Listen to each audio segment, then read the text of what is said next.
Next வந்து நம்ம diamond neck வந்து எப்படி வந்து கட் பண்ணி தைக்கிறதுன்னு பார்க்கலாம். இப்போ டைமண்ட் நெக்குன்னு பார்த்தீங்கன்னா அதே மாதிரி வேஸ்ட் துணி தான் வந்து எடுத்திருக்கேன். இப்போ இதில் வந்து நம்ம கழுத்து வந்து நம்ம நார்மலாக வந்து இப்போ 2 வைக்கிறோமோ அந்த 2 அப்படியே வந்து மார்க் பண்ணிக்கிறேன். நீங்கள் பிளெயின் ப்ளவுஸில் கிராஸ் பீஸ் கொடுத்து தைக்கிறோம் அப்படின்னாலே ரெடி அளவுலேருந்து 1/4 இன்ச்சு கம்மியாக தான் வந்து மார்க் பண்ணிக்கணும். அதே மாதிரி ஷோல்டருக்கு 1/2 இன்ச்சு விட்டுட்டு அப்படியே நமக்கு டைமண்ட் நெக் எந்த அளவுக்கு வந்து ஹைட்டு வேணுமோ, கழுத்தோட உயரம் எங்கே வேணுமோ அதை வந்து நான் மார்க் பண்ணிட்டேன். 6 இன்ச்சில் ஒரு மார்க்கு, 5.75 ஒரு மார்க் பண்ணிட்டேன். இப்போ இதோட அகலம் வந்து பார்த்திங்கன்னா நம்ம நார்மலாக கழுத்து வந்து ரவுண்ட் நெக்குக்கு இங்கே 2.5 இங்கே 2.5 வச்சு மார்க் பண்ணுவோம். சரிங்களா? இதே தொட்டிப்பா கழுத்துக்கு மேலே 2.5 வச்சோம்னா கீழே 2.25 வந்து வச்சுக்கும். உங்களுக்கு 2 இன்ச்சு வேணாலும் வச்சுக்கலாம், அது உங்களோட விருப்பம். 2.25 போதுமானதாக தான் இருக்கும். இப்போ மேலே வந்து 2.5 கீழே வந்து 2.25 வந்து வச்சுருந்தோம். இப்போ இந்த டைமண்ட் நெக்குக்கு எப்படின்னா மேலே வைக்கிற அதே அகலத்தையும் கீழே வச்சுக்கலாம். மேலே வைக்கிற அதே அளவை கீழே வச்சுக்கலாம். இல்லைன்னா ஒரு 1/4 இன்ச்சு எக்ஸ்ட்ரா சேர்த்து 2.75 வச்சுக்கலாம். இப்போ ஏன் அப்படி சொல்கிறேன்னா, இப்போ நார்மலாக இது இப்படி வரும். இதுக்கு பேர் வந்து நம்ம நார்மலாக வந்து இதுக்கு பேர் வந்து டைமண்ட் நெக். இந்த நெக்கு தான் இப்போ வந்து நம்ம தைக்க போகிறோம். சரிங்களா? இப்போ இப்படி வரைகிற நெக்குக்கும்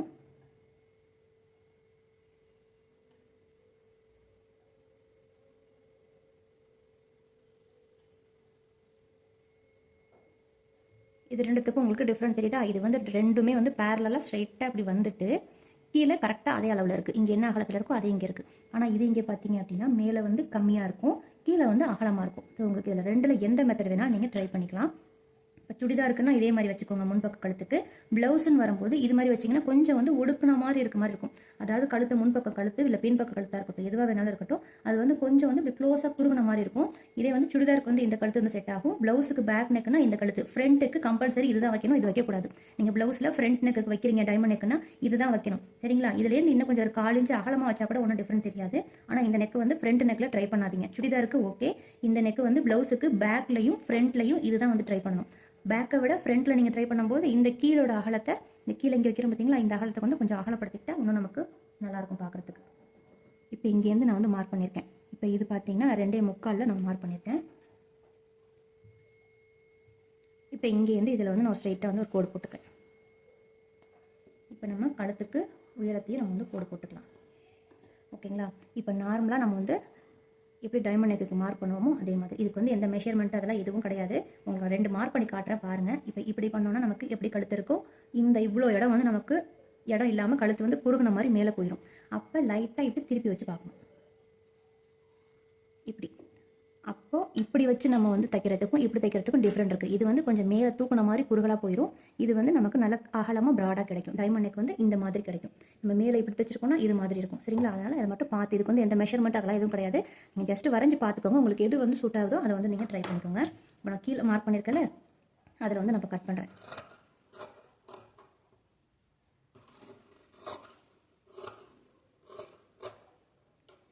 இந்த பீஸ் வந்து நம்ம கட் பண்ணிட்டோம். இதை வந்து நம்ம எடுத்துடலாம்.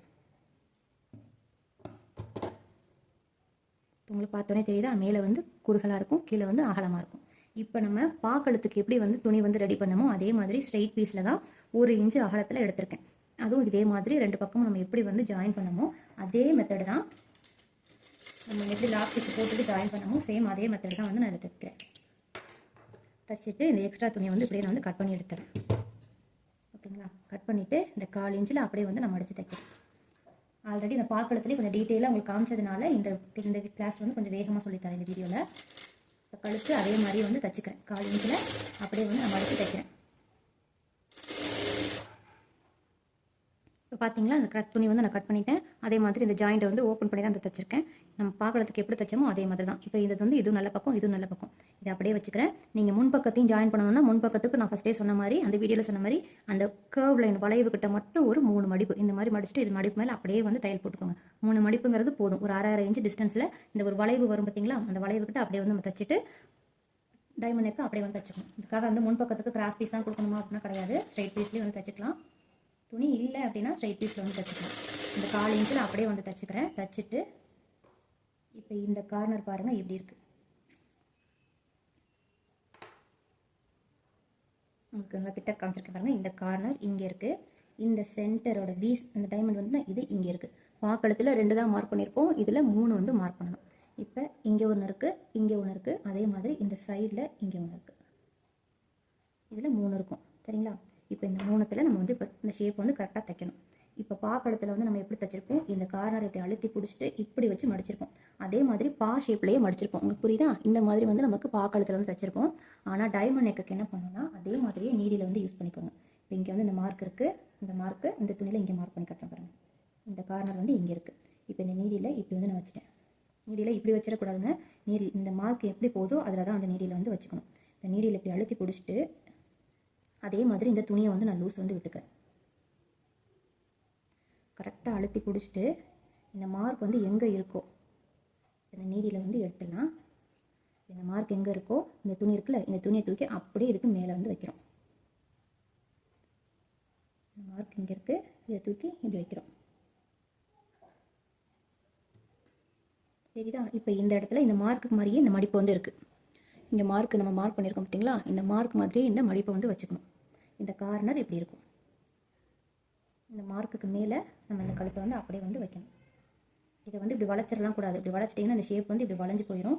இந்த ஷார்ப் வந்து நமக்கு கரெக்டாக வந்து நிற்கணும். இதை வச்சுட்டு இதுக்கு மேலே இப்படி இந்த மார்க் பண்ணியிருக்கிறதுக்கு மேலே அந்த துணியை வச்சு இப்படி ப்ரெஸ் பண்ணி விட்டணும். உங்களுக்கு தெரியுதா? இந்த மாதிரி இப்படி ப்ரெஸ் பண்ணி விட்டணும். அப்போ தான் நமக்கு பின்னாடி வந்து வீ கட் மாதிரி அழகாக இருக்கும். இப்போ இதில் அப்படியே வந்து நான் தைக்கிறேன். நமக்கு இந்த தைக்கிற இடம் வந்து இந்த இடத்துல இருக்குது. கரெக்டாக இந்த டைமண்ட் ஷேப்பில் அங்கே வந்து அப்படியே நிப்பாட்டிடணும். சரிங்களா? அதை அப்படியே நீடில் வந்து நிப்பாட்டிட்டு அப்படியே வந்து இப்படி டேர்ன் பண்ணிடணும். டேர்ன் பண்ணிவிட்டு இந்த சைடு இந்த துணி இப்படி இருக்கா, இந்த வி ஷேப்புக்கு இப்படி கிராஸாக அப்படியே வந்து நம்ம தைக்கணும். 4 இன்ச்சு அப்படியே நிப்பாட்டிடணும். அதே மாதிரி இந்த இடத்துல இந்த துணி இந்த மார்க் இங்கே வந்து வி கட் இங்கே வரும்போது ஒரு 1/2 இன்ச்சுக்கு முன்னாடி வந்து இதை நிப்பாட்டிட்டு இப்போ இந்த இடத்துல இங்கே இருக்குது, இந்த மார்க் வந்து இங்கே இருக்குது. இப்போ இதை என்ன பண்ணணும் அப்படின்னா இதே மாதிரி அங்கே எப்படி நம்ம பண்ணமோ அதே ஸ்டெப் தான் இங்கேயும். இந்த ஃபஸ்ட்டு வந்து இந்த மடிப்பு மட்டும்தான் உங்களுக்கு கசகசன்னு வரும். இப்போ தெரியுதா? இப்போ நம்ம கோடு போட்டிருந்தாலே அந்த கோட்டு மேலேயே இந்த மடிப்பை வந்து தூக்கி இப்படி வச்சுக்கணும். இல்லை வேறு ஒன்றும் வந்து உங்களுக்கு கஷ்டம்லாம் கிடையாது. இந்த மடிப்பை தூக்கி இந்த கோட்டு மேலே அப்படி வச்சிடணும். இந்த மடிப்பும் இந்த கோடும் கரெக்டாக இருக்கணும். அதே மாதிரி இந்த இடத்துல இந்த வி ஷேப் வந்து கரெக்டாக நமக்கு நிற்கணும். இதை அப்படியே வச்சுட்டு இப்போ இந்த இடத்துல நமக்கு மார்க்கிங் இருக்குது. இப்படியே அந்த 1/4 இன்ச்சில் தைச்சிட்டு அப்படியே அந்த இடத்த வந்து இப்போ நிப்பாட்டிடணும். அந்த இடத்துல தான் நமக்கு அந்த மார்க் பண்ணியிருந்தாலே அதை அப்படியே வந்து நீடியில் நிப்பாட்டிடணும். நிப்பாட்டிட்டு அப்படியே டேர்ன் பண்ணிடணும். இதை டேர்ன் பண்ணிவிட்டு அப்படியே நம்ம இந்த கழிச்சு இந்த சைடுக்கு வந்துடணும். அப்போ இந்த சைடு வந்து இப்படியே தைக்கும்போது இந்த இடத்துல நிப்பாட்டிடணும். நிப்பாட்டிட்டு அதே மாதிரி இந்த இடத்துல இந்த கார்னர்கிட்ட இப்படி வளைச்சி விட்டுறேன். இப்போ இந்த கார்னர் பாருங்கள், இங்கே மார்க் இருக்குது.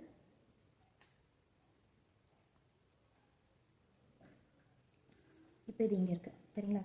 இப்போ இந்த மார்க்கு இங்கே இருக்க நமக்கு நீங்கள் பாட்டுக்கு இப்படி வந்து கோடு போட்டக்கூடாது. இது இப்படி தானே இருக்குன்ட்டு இப்படி கோடு போட்டக்கூடாது. அந்த கிராஸ்னால் அந்த கிராஸில் தான் கோடு போடணும். இப்போ அதே மாதிரி இதை தூக்கி இப்படி வச்சுட்டேன். இந்த துணியை தூக்கி அந்த மார்க்கில் வந்து நான் வைக்கிறேன். அவ்வளோதான், வேறு எதுவும் நான் பண்ணலை. துணி வந்து நீங்கள் அந்த அட்ஜஸ்ட்மெண்ட் பண்ணி அதை மடிக்கிறது தான் வந்து கொஞ்சம் வந்து உங்களுக்கு டிஃப்ரெண்ட்டாக இருக்கும். அதை மட்டும் நீங்கள் ப்ராக்டிஸ் பண்ணிட்டீங்கன்னா நெக்கு தைக்கிறது ஈஸி தான். இந்த கார்னரில் அப்படியே தைச்சிட்டு இந்த மடித்து நம்ம ஒரு துணி இப்படி மேலே மடித்தோம் பார்த்தீங்களா, அந்த துணியில் வந்து இந்த ஊசி வந்து நிற்கணும். சும்மா இந்த துணியில் நிற்கக்கூடாது. நம்ம இங்கே ஒரு துணி வந்து தூக்கி அந்த கோட்டில் மடித்தோம் பார்த்தீங்களா, அந்த மடித்த துணியில் ஊசி ஒரு வாட்டி நின்றணும். அப்போ தான் அந்த வீக்கட்டு கார்னர் வந்து கரெக்டாக நமக்கு வரும்.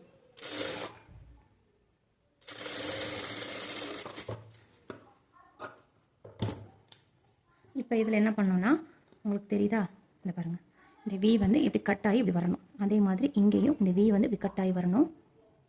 உங்களுக்கு தெரியுதுங்களா? அந்த பேக் சைடு காட்டுறேன் பாருங்கள். பேக் சைடும் வந்து நான் கான்ட்ராஸ்ட்டாக தான் அந்த நூல் போட்டிருக்கேன். இந்த துணி வந்து நூல் எப்படி இருக்குன்னு பாருங்கள். அப்படியே வி மாதிரி கட் ஆகி வந்திருக்கணும் கரெக்டாக. இப்போ இதை இந்த கயிறு திருப்பிட்டு அதே மாதிரி நம்ம பானைக்கு எப்படி இந்த கார்னரை மட்டும் இப்படி கட் பண்ணி விட்டோமோ அதே மாதிரி இந்த கார்னரை இப்படி கட் பண்ணி விட்டணும். இந்த கார்னர் கட் பண்ணுறதை மட்டும் கொஞ்சம் கேர்ஃபுல்லாக பார்த்துட்டு கட் பண்ணுங்கள். இதை கட் பண்ணிவிட்டு பாகழுது தைச்சா அதே சேம் மெத்தட் தான். இதை அப்படியே வந்து உள்ளே திருப்பிட்டு இதை அப்படியே நம்ம வந்து இந்த டேர்னிங்கெல்லாம் வந்து தைச்சிட்டு வரணும். இப்போ இதை தைக்கும்போது இதை இப்படி தூக்கி விட்டுட்டு இதை இப்படி அமுக்கி நம்ம தைக்க சொன்னோம் பார்த்தீங்களா, அதே மெத்தட் தான் இதுலேயும். அப்போ தான் இப்படி உள்ளுக்குள்ளே நம்ம பார்க்கும்போது அந்த கார்னர் வந்து நமக்கு அழகாக வந்து டிப் மாதிரி கிடைக்கும். சரிங்களா? இப்போ இப்படி வந்து நமக்கு கிடைக்கும் கார்னர். தெரியுதா? இந்த மாதிரி வந்து ஃபினிஷிங் வந்து இப்படி இருக்கும். இந்த மாதிரி அந்த மாதிரி சுருக்கம் வந்துச்சு. அந்த சுருக்கம் விழுகுது. இதை மட்டும் கையை வச்சு இப்படி அமுக்கி விட்டுருங்க. போட்டு நசிக்கிற வேண்டாம். அது பாட்டுக்கு இருக்கும். துணி அப்படியே விட்டுட்டிங்கன்னா அது பாட்டுக்கு இருக்கும். நீங்கள் போட்டு கசக்கி சுருக்கிட்டிங்கன்னா அது வேறு ஷேப்பாக மாறிடும். அதே மாதிரி இங்கே வர்றதையும் இப்படி வச்சு இப்படி வரும் அமுக்கு.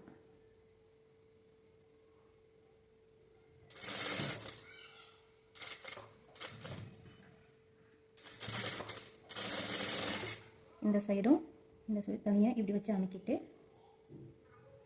இந்த துணியை இப்படி தூக்கி வச்சு ஒரு அமுக்கி விட்றேன்.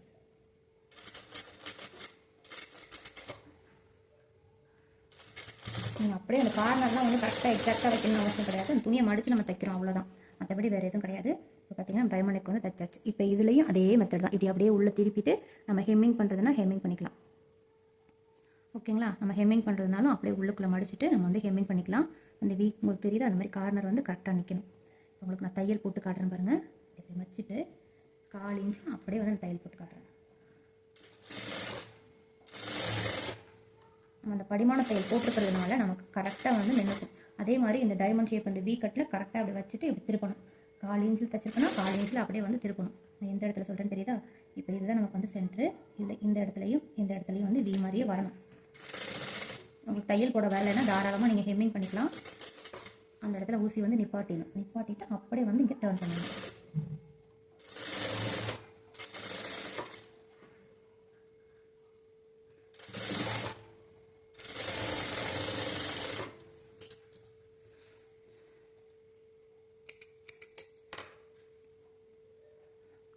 இப்போ உங்களுக்கு டைமண்ட் நெக் வந்து ஓகேவா அப்படின்னு பாருங்கள்.